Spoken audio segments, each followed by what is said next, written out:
नमस्कार दोस्तों, आशा करता हूँ आप और आपका परिवार स्वस्थ होगा। जैसा कि आप सबको पता है, राजस्थान में रीट मेंस 2023 का एग्ज़ाम हो चुका है। इस एग्ज़ाम में कैंडिडेट्स का सामना कुछ ऐसे कन्फ्यूजिंग क्वेश्चन से हुआ जिनके डिलीट होने की संभावना पूरी पूरी है।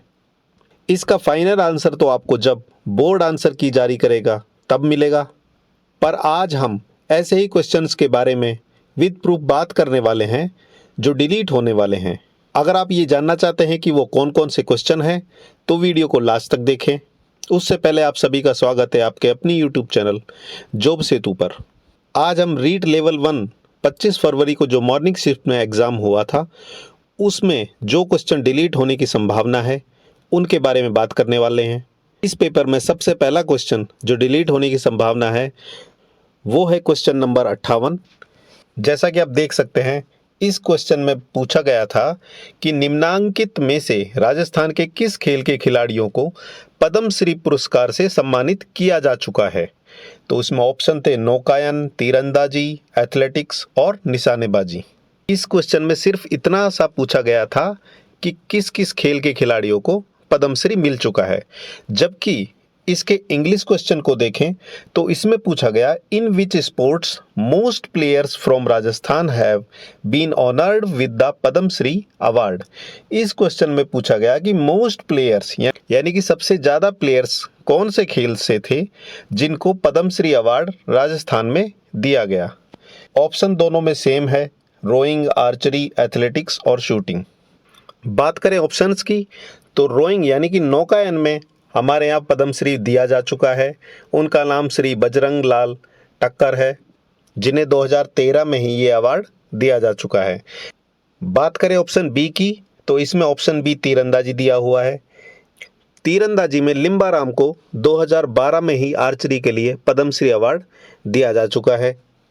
नेक्स्ट बात करें ऑप्शन नंबर सी की तो इसमें एथलेटिक्स है। एथलेटिक्स में पहले ही कृष्णा पूनिया को डिस्कस थ्रो में 2011 के लिए दिया जा चुका है।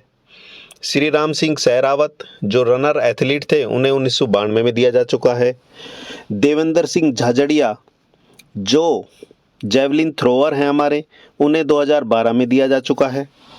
और बात करें निशानेबाजी की तो इसमें अभी लेटेस्ट 2022 में अवनी लेखरा को पद्मश्री अवार्ड से नवाजा गया है और इससे पहले भी राज्यवर्धन सिंह राठौड़ को भी दिया जा चुका है। अगर कोई कैंडिडेट हिंदी का क्वेश्चन पढ़कर इसके आंसर देने की कोशिश करेगा तो वो मात खा जाएगा, क्योंकि इसमें सारे सही आंसर हैं। लेकिन जिस कैंडिडेट ने भी इंग्लिश का क्वेश्चन पढ़ा होगा तो उसमें बताया गया कि मोस्ट प्लेयर कौन से थे, यानी कि सबसे ज़्यादा खिलाड़ी किस खेल से आते हैं, तो उसका सही आंसर उसमें एथलेटिक्स हो जाएगा। अगर ऐसा कोई कन्फ्यूजन होता है तो बोर्ड का जो पेपर होता है उस पे फ्रंट पेज पे भी लिखा होता है कि अगर कोई क्वेश्चन में कन्फ्यूजन रहता है हिंदी और इंग्लिश में तो इंग्लिश वाला क्वेश्चन मान्य रहेगा। जैसा कि आप देख सकते हैं, ये बोर्ड का पेपर का फ्रंट पेज है। इसमें पॉइंट नंबर 10 यही दिया है, if there is any sort of ambiguity या फिर मिस्टेक आइदर ऑफ प्रिंटिंग या फिर factual nature in Hindi and English version of the question, the English version will be treated as standard, यानी कि इंग्लिश वर्जन आपका सही माना जाएगा। तो अब देखना यह है कि बोर्ड इस क्वेश्चन को डिलीट करता है या फिर जो इंग्लिश वाला वर्जन है उसे सही मानकर आंसर की जारी करता है। आपको क्या लगता है? अपनी राय जरूर लिखें। साथ ही आपको बता दें कि अगर कोई क्वेश्चन डिलीट होता है तो आपके टोटल मार्क्स यानी कि 300 जो मार्क्स हैं 150 क्वेश्चन के, वो बचे हुए क्वेश्चन उनमें इक्वली डिवाइड हो जाते हैं। जैसे कि मान लेते हैं आपके 10 क्वेश्चन डिलीट हो जाते हैं तो आपके 140 क्वेश्चन बचे, तो अब आपके जो 300 नंबर हैं वो 140 क्वेश्चन में डिवाइड होंगे, इक्वली डिवाइड होंगे। 300 को आप 140 से डिवाइड करोगे तो आएगा आंसर आपका 2.14, यानी कि अब एक क्वेश्चन आपका 2.25 नंबर के करीब हो जाएगा जो पहले 2 नंबर का हो रहा था। क्वेश्चन डिलीट होने पर अभ्यर्थियों को ज़्यादा कोई फर्क नहीं पड़ता है। अगर क्वेश्चन बोनस होता है तो कैंडिडेट को काफ़ी फर्क पड़ जाता है। नेक्स्ट क्वेश्चन जिस पे डिलीट होने की पूरी संभावना है वो क्वेश्चन नंबर 17 है। इसके अंतर्गत पूछा गया कि बीसल देव रासो किण भातरो काव्य है, यानी कि किस तरह का ये काव्य है। इसमें ऑप्शन थे भक्ति काव्य, प्रकृति काव्य, वीर काव्य या फिर प्रेम काव्य।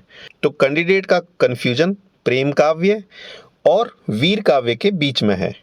बहुत सारी पुस्तकें इसमें प्रेम काव्य को सही आंसर मानती हैं। इनमें राजस्थान बोर्ड की पुस्तकों में भी प्रेम काव्य ही दिया हुआ है। साथ ही हिंदी ग्रंथ अकादमी की पुस्तकों में भी प्रेम काव्य ही दिया गया है, लेकिन कुछ पुस्तकों में वीर काव्य भी दिया गया है। इसके डिलीट होने की संभावना इसलिए बनती है कि ये क्वेश्चन शाम को जो पेपर हुआ साइंस और मैथ का लेवल 2 का, उसमें भी पूछा गया, लेकिन उसमें प्रेम काव्य ऑप्शन में ही नहीं था। अगर ये आंसर आपका सही था तो प्रेम काव्य को ऑप्शन में होना चाहिए था, लेकिन उस क्वेश्चन में प्रेम काव्य आंसर में नहीं था। अब वो क्वेश्चन देख लेते हैं क्या है। जैसा कि आप देख सकते हैं ये लेवल 2 साइंस और मैथ के लिए जो पेपर हुआ था उसका क्वेश्चन है, क्वेश्चन नंबर 17। इसमें पूछा गया बीसल देव रासों में कौन सो रस प्रधान है, यानी कि कौन सा रस प्रधान है। इसके ऑप्शन बता रहे हैं श्रृंगार रस, करुण रस, वीर रस या फिर रौद्र रस। अगर ये काव्य प्रेम रस से भरपूर होता तो इसमें प्रेम रस होना चाहिए था, जबकि वो ऑप्शन में ही नहीं है। इसमें वीर रस आपका इस क्वेश्चन में भी है और उस क्वेश्चन में भी है, और कई सारी पुस्तकें वीर रस के बारे में बताती हैं कि ये वीर रस से प्रधान है। ये क्वेश्चन पहले भी पूछा जा चुका है। लाइब्रेरियन का जो अगस्त 2020 में एग्जाम हुआ था उसमें ये क्वेश्चन पूछा गया था, और उसमें बोर्ड द्वारा प्रेम मूलक काव्य इसको बताया गया था उसकी आंसर की में। तो अब देखते हैं बोर्ड क्या डिसाइड करता है, इसे प्रेम काव्य मानेगा या, क्योंकि ये वीर काव्य दोनों ही क्वेश्चन के ऑप्शन में है, जो लेवल 1 का हुआ और जो लेवल 2 के हुआ। अब देखना होगा कि बोर्ड इसे डिलीट करेगा या नहीं। आप हमें बताइए आपको क्या लगता है। नेक्स्ट इसमें क्वेश्चन नंबर 89 भी पूछा गया, इसमें भी डिलीट होने की संभावना है। इसमें पूछा गया अगर एक उच्च प्राथमिक विद्यालय में कुल 130 विद्यार्थी नामांकित हैं, तब सरकार द्वारा इस विद्यालय में कितने अध्यापकों के स्वीकृत पद होंगे, यानी कि कितने टीचर गवर्नमेंट द्वारा उस विद्यालय को दिए जाएंगे। इसमें ऑप्शन 4, 5, 2 या फिर 3। तो इसकी व्याख्या के लिए हम ये देख लेते हैं कि कम से कम प्रति कक्षा एक शिक्षक इस प्रकार से होगा, जैसे कि विज्ञान और गणित के लिए एक शिक्षक होगा, सामाजिक अध्ययन के लिए एक शिक्षक होगा और भाषा पढ़ाने के लिए एक शिक्षक हो, यानी कि 3 शिक्षक ये हो गए। और जैसा कि इसमें बताया 35 बालकों के लिए कम से कम एक शिक्षक होगा, ठीक है। और साथ ही बताया गया कि जहां 100 से अधिक बालकों को प्रवेश दिया गया है वहां एक पूर्णकालिक प्रधान अध्यापक यानी कि हेड टीचर होगा। तो इस तरह से 4 ये टोटल हो गए। साथ ही इसमें बताया गया है कि निम्नलिखित के लिए अंशकालिक शिक्षक भी वहां पर रखे जाएंगे। तो इसमें है कला शिक्षा, स्वास्थ्य और शारीरिक शिक्षा और कार्य अनुभव शिक्षा। इसके लिए 3 शिक्षक अंशकालिक भी रखे जाएंगे। तो इस तरह से ये टोटल 4 + 3 यानी कि 7 टोटल शिक्षक बनते हैं। अंशकालिक शिक्षक भी सरकार द्वारा ही निर्धारित किए जाते हैं और सरकार द्वारा ही उन्हें वेतन दिया जाता है। अब देखना यह है कि बोर्ड केवल पूर्णकालिक शिक्षकों को अगर मानती है कि सही आंसर, तो इस तरह से तो 4 आंसर आपका हो जाएगा।